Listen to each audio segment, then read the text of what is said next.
নমস্কার বন্ধুরা, প্রত্যেকটি ছাত্রছাত্রী এবং প্রত্যেকটি সরকারি চাকরির পরীক্ষার জন্য অত্যন্ত গুরুত্বপূর্ণ একটি অঙ্কের ক্লাস। দেখুন বন্ধুরা, কয়েক সেকেন্ডে এই টাইপের প্রশ্ন উত্তর করতে পারবেন ক্লাসটি দেখার পর। তো আজকের প্রথম প্রশ্ন নিয়েছি, দেখুন যে রান্নার তেলের মূল্য 5% হ্রাস পেয়েছে।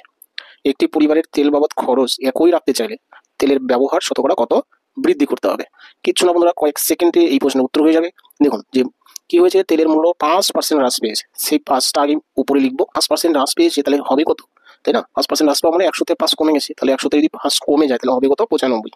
সেটা লিখবো কত, নিচে। বাস, এইবার শুধু কি করবো, একটা 100 দিয়ে গুণ করে দিলেই আমাদের ডাইরেক্ট উত্তর চলে আসবে। ঠিক আছে, বাস।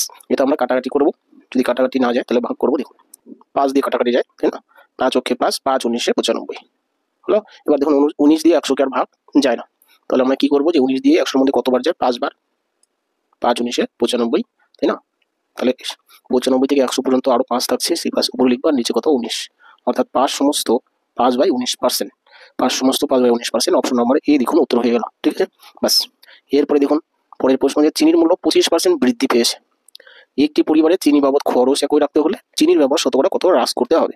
তাহলে দেখুন একই প্রশ্ন, একই টাইপের প্রশ্ন, তো এখানে আমরা তাই করবো, একই টিক্সে করবো, যে 25% বৃদ্ধি পেয়েছে সেটা আমরা উপরে লিখবো, 25% লিখলাম। বাই বৃদ্ধি পেলে হবে কত, আগে 100 ছিল, এখন 25 বেড়েছে, তাহলে 125 হবে। বাস, অঙ্ক শেষ। এর সাথে শুধু একটা আমরা 100 গুণ করে দিব। ঠিক আছে, এখন আপনি কাটাকাটি করুন আর উত্তর লিখুন। 25, 5 25-এ 125 হলো, এই 5 5 20-তে 100, তাহলে কত আসলো, 20%। অপশন নাম্বার বি দেখুন উত্তর হয়ে গেল। তো এই টাইপের প্রশ্নের সমাধান আমরা এইভাবে করতে পারি। তো আশা করি ক্লাসটি ভালো লেগে থাকবে।